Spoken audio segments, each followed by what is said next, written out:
Bonjour et bienvenue dans le Club Eco. Merci de nous rejoindre pour cette nouvelle émission que nous allons passer en compagnie de Jérôme Darsos. Bonjour. Bonjour. Vous êtes le vice-président d'Ecom33, association e-commerce qui couvre l'intégralité de la Gironde, on peut le dire, je crois. L'intégralité de la Gironde, Quasiment. voire même des départements Un petit peu limitrophes, au-delà. parce qu'on a quelques adhérents qui sont en dehors du territoire départemental. Alors, combien d'adhérents aujourd'hui pour Ecom33 et quelles sont les missions réelles de l'association? Alors Ecom33, c'est une association qui a un petit peu plus de 2 ans maintenant, qui regroupe une soixantaine d'adhérents. 75%, c'est dans les statuts, 75% de ces adhérents sont des acteurs du e-commerce, des e-commerçants, le reste étant des prestataires de services ou des fournisseurs du e-commerce. L'objectif de l'association, c'était d'abord de structurer cette filière qui est un peu méconnue, qui passe souvent sous les lignes radars, parce qu'il n'y a pas de code APE dédié, parce que voilà, c'est compliqué. C'est une filière qui est compliquée à identifier et à cerner. Active, réactive, mais plutôt méconnue. Absolument, plutôt méconnue, alors qu'il y a une vraie carte à jouer en local. Donc la première des missions, ça a été un peu de compter les troupes, de savoir, et on les compte encore parce qu'on découvre des sites e-commerce et des acteurs tous les jours. Ça a été d'abord d'identifier un petit peu la filière, de la structurer et d'essayer de mettre en œuvre des moyens communs, qui sont notamment des rendez-vous quasi mensuels maintenant où on fait soit du réseau, soit de l'échange de retour d'expérience, échange de compétences, et puis d'autres événements autour du e-commerce. L'idée, c'est de faire monter en connaissance toute la filière au travers notamment de ces rencontres entre professionnels. D'accord. Vous parlez tout à l'heure d'un décompte finalement des acteurs. Alors j'ai bien compris qu'il n'est jamais terminé. Néanmoins, en termes de poids économique, à qui peut-on comparer finalement la filière e-commerce? Alors, élément de comparaison, c'est assez compliqué. Ce qu'on peut dire, c'est qu'il y a un transfert de charges qui se fait entre le commerce, ça je pense que tout le monde s'en est rendu compte, entre le commerce traditionnel et l'e-commerce, ce qui explique d'ailleurs la difficulté à cerner, parce qu'on a certains acteurs qui sont avec des codes APE de l'informatique, d'autres acteurs qui sont dans le domaine du commerce, parce que ce sont des commerçants traditionnels qui sont devenus pure players. Donc difficile de comparer. Aujourd'hui, on estime, mais encore une fois c'est très compliqué, on estime sur le département de la Gironde à peu près 2000 emplois directs, entre 2000 et 2500 emplois directs, plus les emplois indirects générés chez les prestataires. Okay. Aujourd'hui, pour un e-commerçant, quel est l'enjeu principal? Est-ce que c'est une question de financement de la croissance? Est-ce que c'est une course à la taille critique? Est-ce que c'est le web to store? L'ensemble. Prioritairement, c'est la masse critique, la taille critique, parce qu'aujourd'hui, on arrive à une sorte de maturité du secteur d'activité, donc où seuls les gros structurés vont survivre, ça c'est clair. Quand je dis les gros, ce n'est pas des énormes acteurs, mais des acteurs vraiment professionnels qui ont passé un cap, qui ont vraiment franchi un cap dans la professionnalisation. Ça, c'est le premier aspect. Deuxième aspect, c'est effectivement le financement de la croissance, qui est une vraie difficulté pour les e-commerçants, parce que c'est un secteur d'activité où il y a peu de coefficients multiplicateurs pour intéresser des fonds d'investissement, pour intéresser des acteurs de ce type-là. Donc, difficulté à financer la croissance. Et puis ensuite, alors le Web to Store, c'est une interrogation, mais je dirais de certains acteurs, on a des acteurs qui sont des pure players et qui n'ont aucune problématique de Web to Store. Vraiment, le point dur aujourd'hui, c'est le financement de la croissance. Il y a de la place quand même pour des sociétés de taille extrêmement modeste. Une personne, 2 personnes, 3 personnes maximum. C'est le profil type des e-commerçants que l'on rencontre, c'est-à-dire des gens qui ont 1, 2, 3 personnes, sur un marché de niche, vraiment. Alors beaucoup de marchés de niche. Aujourd'hui, les généralistes, c'est quand même très compliqué. La grande distribution est en train d'arriver massivement.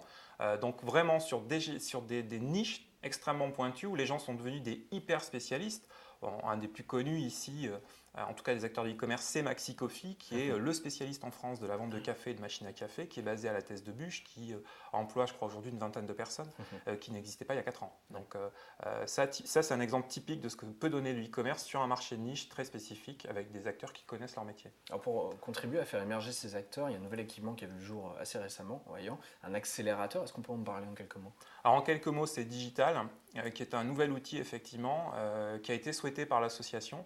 L'idée là aussi, c'est de permettre aux acteurs du e-commerce, aux e-commerçants d'atteindre cette taille critique de la manière suivante, c'est de mutualiser tout ce qui est à faible valeur ajoutée, stockage, logistique, expédition, service client de premier niveau, des activités, des tâches sur lesquelles les e-commerçants qui sont seuls ou en petite équipe passent beaucoup de temps et sur lesquelles il y a peu de valeur ajoutée. Donc on enlève toutes ces activités-là pour les mutualiser, en créant de la masse critique justement, en mutualisant.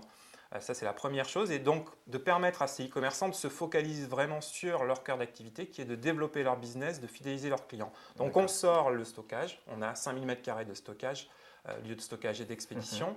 On gère le service client. On les accompagne aussi dans le management au quotidien de leur activité. Donc, voilà. Donc, l'idée, c'est de créer une sorte de rampe de lancement ou d'accélération, d'où l'idée d'accélérateur, pour des acteurs qui sont déjà qui ont déjà on dirait un site mature ou déjà une activité depuis 1 an et demi, soit des gens qui ont vraiment un projet très très complet et sur lequel il y a un vrai potentiel à très court terme. Voilà, l'idée c'est pas tellement sur des gens en démarrage parce qu'il y a peu de barrières à l'entrée, c'est vraiment des acteurs qui ont 2-3 ans d'activité et qui se heurtent un peu à un plafond. Ils sont trop gros pour tout faire bien tout seul et encore trop petits pour tout sous-traiter à des conditions tarifaires intéressantes. Donc l'idée de cet outil-là, c'est on mutualise pour avoir des prix, pour professionnaliser les tâches à faible valeur ajoutée et permettre aux e-commerçants de se concentrer. Concrètement, il y a des services, il y a des bureaux, il y a des formations Absolument. aussi, je crois. Bureau, l'idée c'est d'avoir un pack dans lequel il y a un bureau, il y a une zone de stockage d'expédition. Voilà. L'expédition, le stockage est sous-traité à un professionnel de la logistique.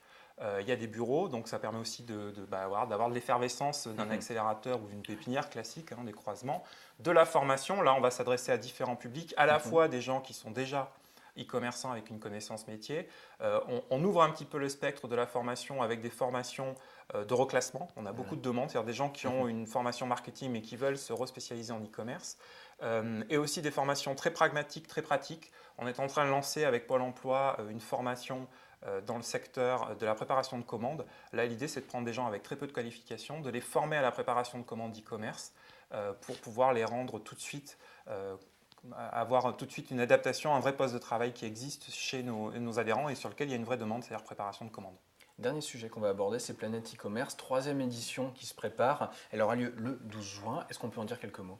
12 juin, c'est comme la Coupe du Monde de foot. Voilà. Ça va rassembler au niveau régional les acteurs du e-commerce. C'est un salon gratuit, c'est un salon professionnel qui se déroule à Mérignac. C'est la 3e année que la ville de Mérignac nous accueille. Ça se passe à côté du Pain-Galant. C'est un salon.